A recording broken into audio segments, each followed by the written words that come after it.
बिस्मिल्लाहिर्रहमानिर्रहीम। Welcome to सरकारी job गुरु। दोस्तों, करंट अफेयर्स डे 2 के साथ आपकी खिदमत में हाजिर हैं। इसके साथ साथ हम करंट अफेयर्स जो टाउन ऑफिसर म्यूनसिपल ऑफिसर की ऑनलाइन क्लासेस हमारी चल रही हैं उसमें भी ये पढ़ा रहे हैं। इसलिए मैंने सोचा ये यूट्यूब फेलोज़ के साथ भी शेयर कर दें और हमारे व्हाट्सएप ग्रुप में भी ये शेयर कर दी जाएगी इंक्लूडिंग PDF फाइल के साथ। तो स्टार्ट करते हैं current affairs day 2। India, Israel, United Arab Emirates and United States have decided to launch a new quadrilateral economic forum. ठीक है, India, Israel, United Arab Emirates यानी मुत्तहदा अरब अमारात और अमेरिका ने ये डिसाइड किया है कि वो एक और अलग से इकोनॉमिक फोरम एक बनाना चाहते हैं ताकि जो रीजन में उनके इकॉनमी है उसमें वो अलग से कोऑपरेट कर सकें। अब ये चार मुल्क क्यों कर रहे हैं अलग से? क्योंकि ये इनकी एक अलग साइकी है, अलग जहनीत है और ये इसराइल के पार्टनर्स हैं और ये मिडिल ईस्ट में ये चाहते हैं कि इनको इकोनॉमिक रिवाइवल मिले। ठीक है जनाब।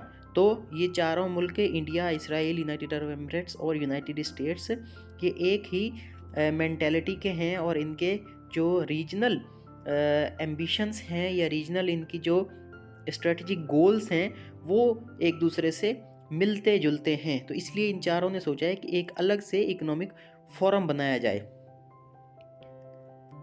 फिर है Donald Trump has announced plans to launch a social media platform called Truth Social। ठीक है, जिस तरह से फेसबुक है या दूसरे हैं, ट्विटर है, तो इसने ये सोचा है कि ट्रुथ सोशल के नाम से ये एक सोशल मीडिया प्लेटफॉर्म लॉन्च करेगा। डोनाल्ड ट्रम्प जो अमेरिका के 45th प्रेसिडेंट रहे हैं। Australia wins their maiden T20 world cup title on 14 November in Dubai.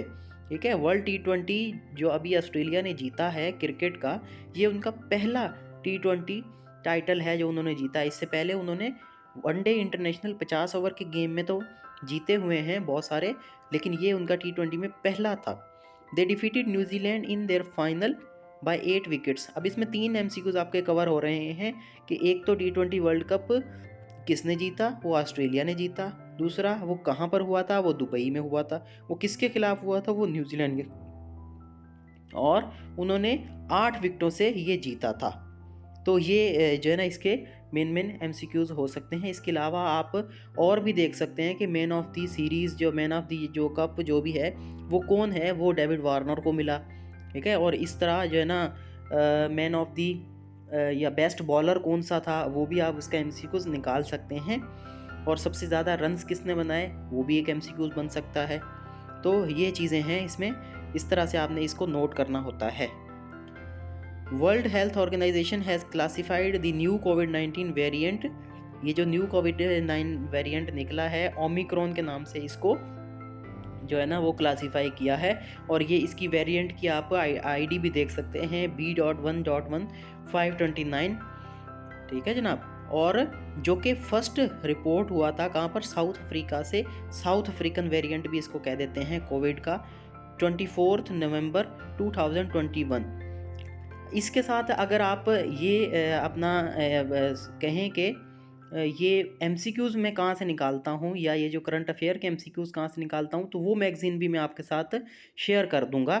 तो इसके साथ उसमें ये है कि इसमें मैं आपको क्वेश्चंस निकाल के आपके सामने पेश कर दिए हैं, उसमें से आपको खुद निकालने पड़ेंगे। लेकिन जिन लोगों को इंटरेस्ट है कि वो और ज़्यादा नॉलेज उसमें से हासिल करें तो वो इस जो है ना वो मैगज़ीन को भी खुद भी पढ़ सकते हैं और इंटरनेट से डाउनलोड भी कर सकते हैं। फिर है Afghanistan leg spinner Rashid Khan became the youngest bowler to take 400 T20 wickets. Afghanistan के जो राशिद खान हैं वो यंगेस्ट बॉलर हैं, लेग स्पिनर हैं दुनिया में जिन्होंने 400 विकेटें ली। किसमें? T20 इंटरनेशनल में। अब उन्होंने कब ली है? न्यूजीलैंड के खिलाफ दुबई में वर्ल्ड T20 में ली थी। और मार्टिन गप्टिल जो न्यूजीलैंड के बैट्समैन हैं, ओपनिंग बैट्समैन हैं, वो राशिद खान की 400वें शिकार बने थे T20 इंटरनेशनल क्रिकेट में। फिर है El Salvador president Nayib Bukele has announced that the country is planning to build the world's first bitcoin city. Bitcoin city कहाँ बन रहा है? एल सल्वाडोर में बना रहे हैं, उनके प्रेसिडेंट ने ये अनाउंस किया है। Sheikh Sabah Al Khalid Al Hamad Al Sabah has been appointed new prime minister of Kuwait. Kuwait के नए prime minister Sheikh Sabah Al Khalid Al Hamad Al Sabah को बनाया गया है। COP26 Glasgow climate summit held in Scotland. ठीक है, अभी जो क्लाइमेट समिट हुई थी COP26 जिसको कह देते हैं, वो कहाँ पर हुई थी? ग्लासगो में हुई थी। और ग्लासगो कहाँ पर है? ये स्कॉटलैंड का शहर है। और स्कॉटलैंड कहाँ पर है, कौन से रीजन में है या कौन सा उसमें है, वो मैंने आपको बताया था कि ये यूके के अंदर, जो यूके यूनाइटेड किंगडम है उसके अंदर आता है Scotland. The 2021 G20 group of 20 summit, ये ग्रुप है, एक 20 ममालिक हैं जो दुनिया की 20 बड़ी इकोनॉमीज़ हैं, उनका एक ग्रुप है, उसको G20 कहते हैं। उसकी समिट 2021 वाली कहाँ पर हुई थी? वो हुई थी रोम में, जो कि इटली का दारुल खिलाफा है। ठीक है, ये भी क्वेश्चन आता है कि G20 समिट 2021 कहाँ पर हुई थी, ये भी आपने माइंड में रखना है। और कब हुई थी? 30 अक्टूबर से 31 अक्टूबर 2021 में हुई थी। सही है जनाब। It was 16th meeting of G20 summit. ये भी क्वेश्चन आता है कि 2021 में G20 की कौन सी समिट हुई थी? वो हुई थी 16वीं summit. The meeting was held under the chairmanship of Italian prime minister Mario ड्रागी।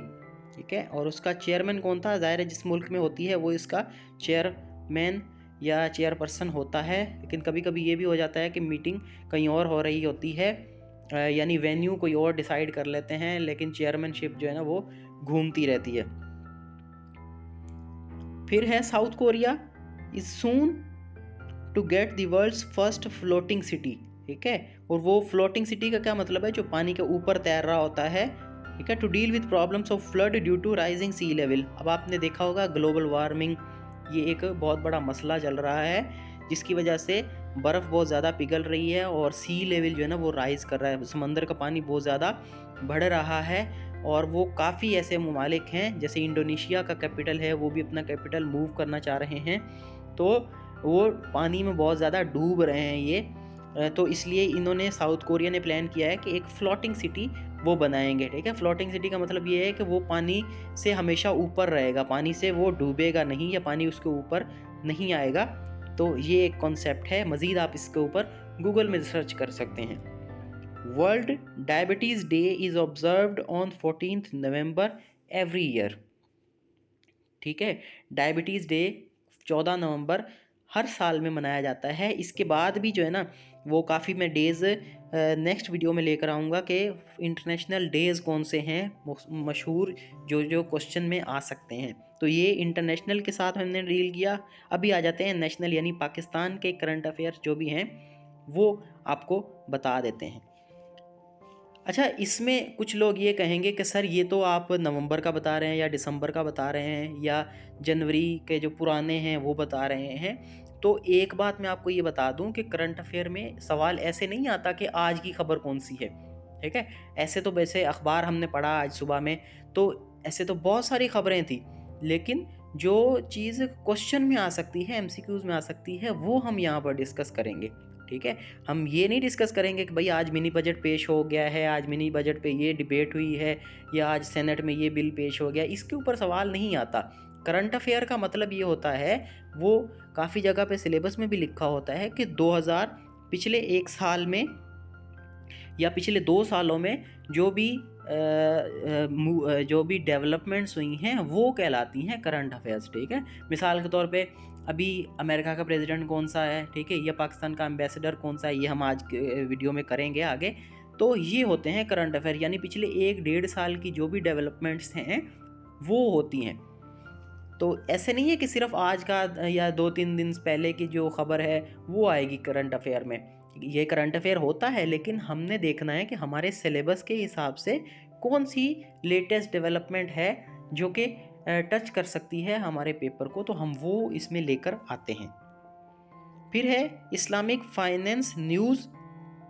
Malaysia has declared the State Bank of Pakistan as the best central bank of 2021 across the world in promoting Islamic finance. Islamic finance को जो तरजीह देता है, तकवीयत देता है, वो state bank को उसका टाइटल दिया गया है। मलेशिया में एक फोरम है इस्लामिक फाइनेंस न्यूज़, उसने स्टेट बैंक ऑफ पाकिस्तान को ये एजाज़ दिया कि बेस्ट इस्लामिक फाइनेंस को जो प्रमोट कर रहा है वो पाकिस्तान का स्टेट बैंक है। Balochistan CM Quddus Bizenjo on 14 January 2022 approved a plan for setting up first environment laboratory in the province। First माहौलियाती लेबॉर्ट्री बलोचिस्तान में बनाई जा रही है, जो कि बलोचिस्तान के सीएम अब्दुल कुद्दूस बिसिंजो ने अनाउंस किया है 14 जनवरी को। Chief minister Khalid Khurshid Khan on 14 January 2022 inaugurated the 52-bed Gilgit institute of nuclear medicine oncology and radiotherapy the Gilgit Baltistan first cancer hospital. Gilgit Baltistan का पहला कैंसर हॉस्पिटल 14 जनवरी 2022 को इनॉग्रेट कर दिया चीफ मिनिस्टर खालिद खुर्शीद ने। अब देखें इस क्वेश्चन में आपके कितने एमसीक्यू सही हुए, वो हो गए, कवर हो गए। सीएम गिलगित बल्तिस्तान कौन है? खालिद खुर्शीद, बैरिस्टर खालिद खुर्शीद हैं ये, ठीक है। और वहाँ पर क्या किया? पहला कैंसर का हॉस्पिटल, उसमें कितने बेड हैं? 52 बेड्स हैं। इससे पहले वाले में भी आपका क्लियर हुआ कि बलूचिस्तान के करंट सीएम कौन है? Abdul Quddus Bizenjo. Former chief justice of Pakistan Nizam Hussain Siddiqui passed away on January 15, 2022, ठीक है। पाकिस्तान के जो साबिका चीफ जस्टिस नाजिम हुसैन सिद्दीकी, उनका इंतकाल हुआ 2022 15 जनवरी। Doctor Mohammad Mohiuddin research led to first pig to human heart transplant in history, ठीक है। ये पाकिस्तान के डॉक्टर हैं, डॉक्टर मोहम्मद मोहिउद्दीन सिद्दीकी, जिन्होंने रिसर्च की है कि पिग का जो, पिग मतलब बोलते हैं सूअर का दिल निकाल कर वो इंसान के अंदर ट्रांसप्लांट करने का कामयाब तजर्बा उन्होंने कर लिया है, और ये हिस्ट्री में पहली बार हुआ है, ठीक है। और वो क्या है, अब वो बिल्कुल जिस बंदे को लगाया गया वो नॉर्मल कह रहे हैं कि वो हार्ट बीट उनकी नॉर्मल चल रही है बिल्कुल, ठीक है। और वो बंदा कौन सा है? डेविड बेनेट एसआर, ठीक है। तो ये इसमें जो इस बंदे में ये हार्ट उन्होंने लगाया है और ये उनकी रिसर्च है। अब 3-4 इसमें क्वेश्चन हैं कि पिग टू ह्यूमन हार्ट का जो कामयाब तजर्बा किया है वो किसने किया है? डॉक्टर मोहम्मद मोहिउद्दीन ने किया है। और वो किस बंदे में लगाया गया है? जो कि 57 साला डेविड बेनेट हैं। चलें, the most important current ambassadors of Pakistan, ठीक है। अपडेटेड जो पाकिस्तान के अभी सफ़ीर हैं, हाई कमिश्नर्स हैं या इंपॉर्टेंट रिप्रेजेंटेटिव्स हैं दुनिया में, वो कौन कौन से हैं ये देखते हैं। तो अमेरिका में पाकिस्तान के एम्बेसडर हैं सरदार मसूद खान। यूके में, बरतानिया में पाकिस्तान के एम्बेसडर हैं मौज़म अहमद ख़ान। बहुत सी वेबसाइट में नफीस ज़कारिया हैं, लेकिन वो नहीं हैं, वो रिटायर हो चुके हैं। ये आपने इसको अपडेट रखना है, ठीक है। अभी मैंने अपनी तरफ से ये वेरीफाई कर लिए हैं, लेकिन आपने भी पढ़ते वक्त इसको ज़रूर वेरीफाई करना है, रिलाय नहीं करना सिर्फ इसी इन्फॉर्मेशन के ऊपर, ठीक है। हमने अपनी तरफ से वेरीफाई किया है, लेकिन आपने फिर करना है, क्योंकि ये ऐसी चीज़ है, ये एक दिन में भी चेंज होते रहते हैं, तो इसलिए इसको देखते रहें। चाइना के हैं मोइनुल हक, यानी पाकिस्तान के एम्बेसडर चाइना में हैं मोइनुल हक। सऊदी अरेबिया में लेफ्टिनेंट जनरल बिलाल अकबर। अब लेफ्टिनेंट जनरल बिलाल अकबर के साथ एक और मेरे जहन से नाम निकल रहा है, उनका नाम आ रहा है, उनको नॉमिनेट कर दिया है, लेकिन अभी तक उन्होंने चार्ज नहीं संभाला, ठीक है। तो फिलहाल जो क्वेश्चन है वो है लेफ्टिनेंट जनरल बिलाल अकबर, लेकिन हो सकता है 1-2 दिन में आगे जाके वो चेंज हो जाए, लेकिन अभी तक नहीं हुए हमारी रिसर्च के मुताबिक। इंडिया में कौन है? इंडिया में होता है पाकिस्तान का हाई कमिश्नर, ठीक है। यानी ब्रिटेन में भी हाई कमिश्नर होता है, इंडिया में भी हाई कमिश्नर होता है। तो फिलहाल पाकिस्तान का हाई कमिश्नर नहीं है वहाँ पर, यानी एम्बेसडर नहीं है, चार्ज डी अफेयर है। चार्ज डी अफेयर और एम्बेसडर में फ़र्क ये है कि उसकी आप कह लें रैंक में फ़र्क होता है, उतना सीनियर नहीं होता चार्ज डी अफेयर, एक जूनियर बंदा होता है, तो उसकी ज़ाहिर है पर्क्स एंड प्रिविलेजेस में और उसकी रिस्पॉन्सिबिलिटीज़ और पावर्स में भी फ़र्क होता है। तो आफ्ताब हसन ख़ान को चार्ज डी अफेयर बनाया गया है अभी इंडिया में, Pakistani high commissioner in India. UAE यानी यूनाइटेड अरब एमिरेट, मुत्तहदा अरब अमारात में पाकिस्तान के एम्बेसडर हैं अफजाल महमूद। रशिया में है शफकत अली ख़ान। तुर्की में है मोहम्मद सायरुस सजाद काजी, अफ़गानिस्तान में है मंसूर खान, ईरान में है रहीम हयात कुरैशी। अब फॉरेन ऑफिस के स्पोक्स पर्सन कौन है? पाकिस्तान का जो दफ्तर खारजा है उसके स्पोक्स पर्सन कौन है, रिप्रेजेंटेटिव कौन है? वो हैं आसिम इफ्तिखार। फॉरेन सेक्रेटरी कौन है? पाकिस्तान के Suhail Mahmood. Permanent representative at United Nations, United Nation में भी पाकिस्तान का एक परमानेंट रिप्रेजेंटेटिव होता है, मुनीर अकरम। ये बहुत मशहूर एम्बेसडर रहे हैं, रिटायरमेंट से इनको वापस बुलाया गया है, जिन्होंने रिप्लेस किया है मलिहा लोधी को। Current world ambassadors to Pakistan, अब दुनिया के बाकी ममालिक के एम्बेसडर कौन कौन हैं पाकिस्तान में? यूनाइटेड स्टेट्स के हैं Donald Armin Blom, United kingdom के हाई कमिश्नर हैं क्रिस्टियन टर्नर, यूरोपीय यूनियन के हैं एंड्रोला कमिनारा, चाइना के हैं नोंग कोंग, सऊदी अरेबिया के हैं नवाफ बिन सईद अल मालिकी।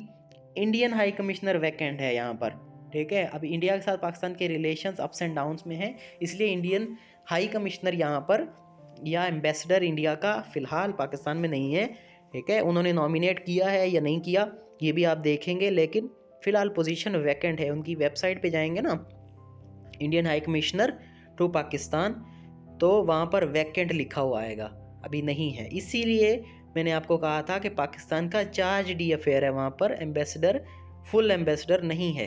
समझ आई बात की। यूएई हम्माद बिन उबैद इब्राहिम, रशिया के हैं डैनियल कनीज, एहसान मुस्तफ़ा यरदकल, अफ़गानिस्तान के हैं नजीबुल्ला अली खिल, ईरान के हैं मोहम्मद अली हुसैनी। तो ये जो है ना वर्ल्ड एम्बेसडर्स टू पाकिस्तान थे।